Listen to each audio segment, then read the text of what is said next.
Oh, what's up, guys? Paparazzi Talking Ball Cards got a dual SGC grading card reveal, and man, oh man, did I get beat up. I got, as far as SGC orders go, this one was tough. You'll see why here. Like I said, I got 2 orders that came back. We'll get into the good one first, the goodness. But yeah, that was rough. Let me know what you guys think. Anyways, first card here. I need to make an adjustment. Apologies. SGC 4 on this 58 banks. Nice card, nicely centered. Just some corner wear here, but a pretty nice copy. This one, so I was hoping for a 4, but you know, looking at it now, a 3, I think that's about fair. You could see right here, there's a wrinkle. Doesn't go down into his face or anything like that. And it's pretty nicely centered. I was hoping 4, but with that wrinkle, you know, I think a 3 makes sense, but it still presents quite well. Let's see.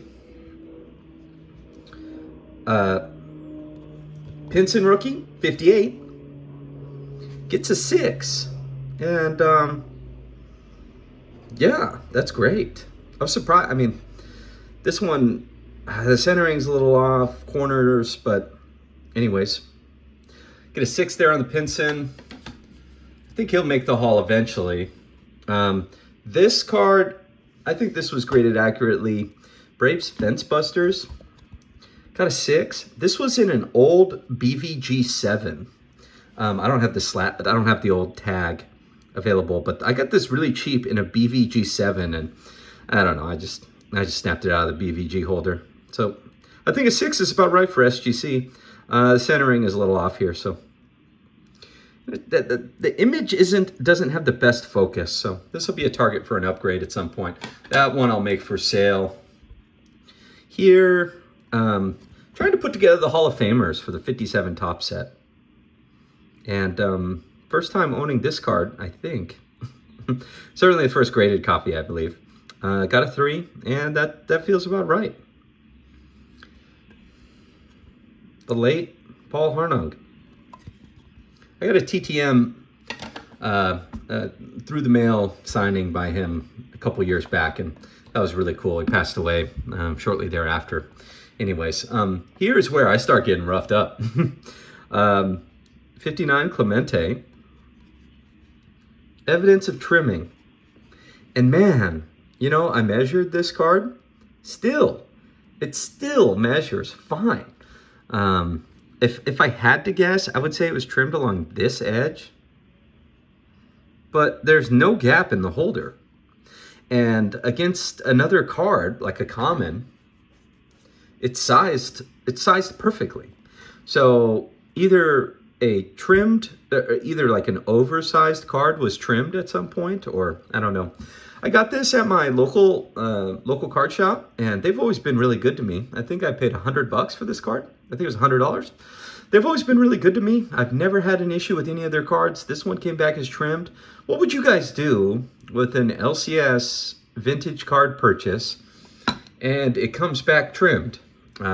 You know, I'm on good terms with the guy, and so I might just bring it up. I'm not going to ask for him to do anything, but what's really concerning is this card also came from him, and this one got trimmed as well.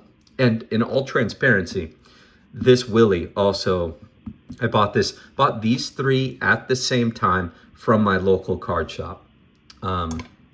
So anyways, 2 of 3 were trimmed. And this one, you know, looking at it now, I think it's that bottom edge. You see there's a little bit of gap there. So anyways, bummed about that, really bummed. And anyways, let me know what you would do, or what your experience has been if you've had a trimmed card from your local card shop. So yeah, getting back into it here. 4.5 on recent Hall of Fame inductee, Dick Allen.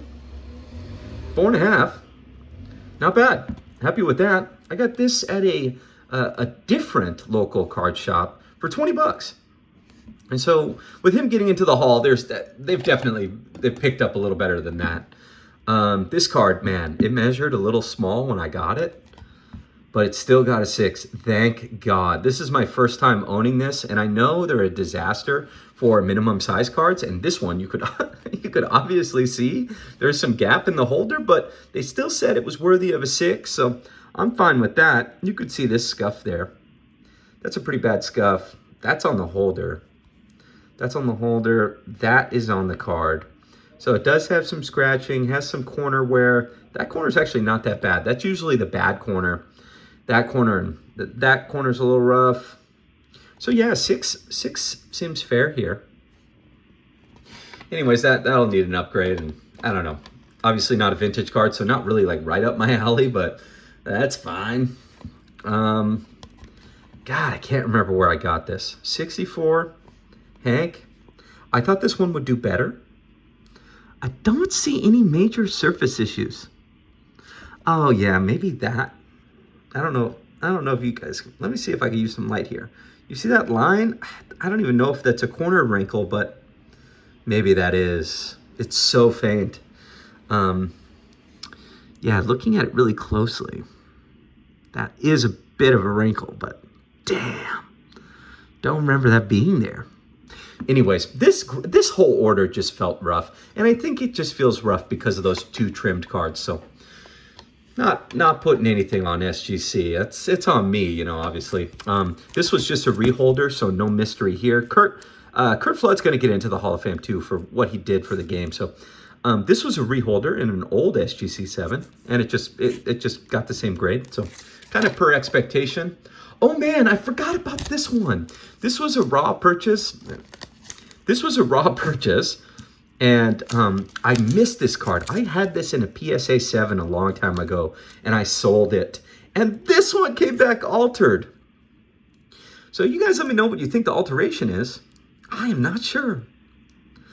For altered, I think they use that for if it's been pressed or had something done to it. I don't know. This was an eBay pickup, like 30 or 40 bucks. I don't even know what to do with this one either. Just a real bummer. Yeah, several cards, and I thought this was going to get like a 6. It has no wrinkles,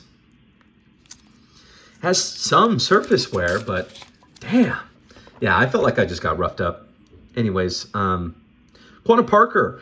This is from 1956 set, and I got these on eBay in a lot for really cheap, and I read the book Empire of the Summer Moon. I think I've mentioned it probably 10 times on the channel, so maybe I'll stop mentioning it. But man, oh man, this guy's story is incredible.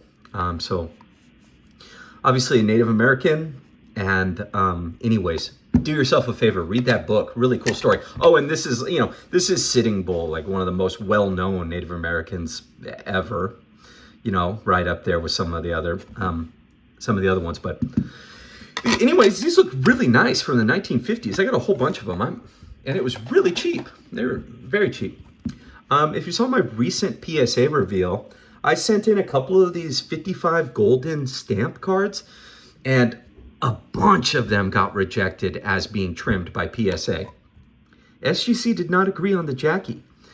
PSA said this was trimmed, but I mean, you literally have to cut or tear them out of a stamp page. So the Jackie gets a 4. PSA said it was trimmed. I mean, Jesus, these days, I don't know. I don't know if anyone knows for sure what a trimmed card is anymore. It's just PSA, in my opinion, they're incapable of evaluating trimmed cards.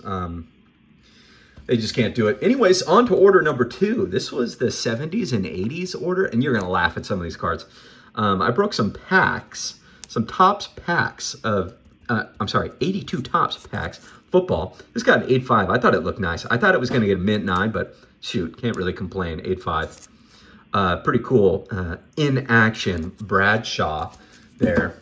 Submitted some of these stickers because I'm desperate and I was trying to fill out a decent size order. You guys are going to really laugh at the next one. But this Peyton 81 got a 7. That's not bad. I'll take that. Lesser known Hall of Fame rookie card here, but it gets a 4 on the LT. I don't know sometimes what they're looking for with these stickers. Like I sent stickers that look just like this to PSA and got 8s and 9s. SGC did not like my stickers. That's fine. It's okay. This B. Roth purchase, 72, Mr. October, gets a 6.5. Thanks, Brian. Happy with that. That'll go into the Reggie kind of SGC PC. Trying to build up some decent grade Reggies. So, God, this one was funny. I don't know if I just missed this issue, it's on me. But look at that wrinkle across his face. Oh man, I don't know what's going on, guys. Might have had a few beers while I was compiling this order, but I looked at this O-Peachy Lou, and I was like, man, this thing is mint. It looks nice. That corner's a little bit tough. But anyways, got a 3 because, you know, I'm a bozo.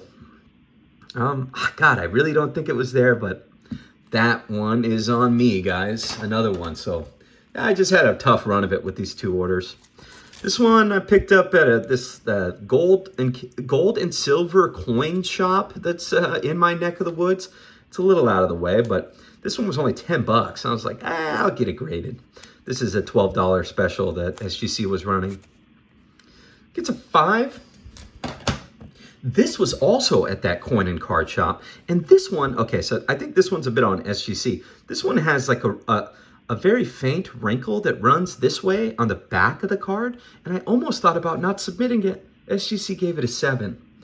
So, I don't know. I think they just missed it. And SGC, in my opinion, doesn't miss much, but I might just hold on to it because it has the eye appeal of a 7, but the technical grade I do think should be lower because there is that wrinkle in the back.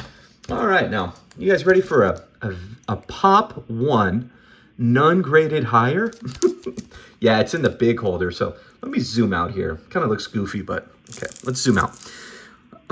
Paul Molitor, 9.5. Look at that, 1983 Milwaukee Brewers Police. Paul Molly, 9.5, baby. So anyways, it's obviously a slightly bigger card. I got it in a set, and my original plan was to send it to him through the mail to get it signed because I figured how many people have sent this card off to get signed by Paul Molitor.